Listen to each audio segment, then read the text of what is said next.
Cecht chuige cúig, an séir bhríothar amsir chaite, the past tense of the free verb. Same idea as the previous chapter, but these are the past tense. Most of them will end in a broad DH, either preceded by an O or an A.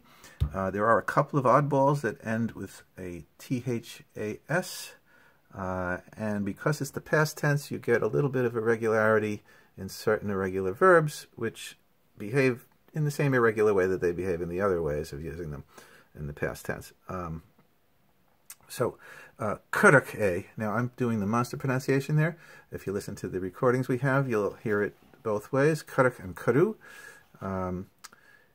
There's some very good recordings. I hope you're using them on SoundCloud that we have of every chapter. Was planted, was put. People put it. Somebody put it. All right, that's what these mean. So this is just the list of them.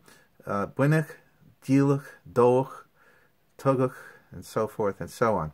Then you get a couple of oddballs, Hanukkahs, Hulahus, Fortis.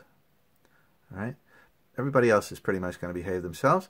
And then you have the question word for past tense, the negative near. That's for everybody except a few irregular oddballs, and you have to know those from the other instance in the past tense.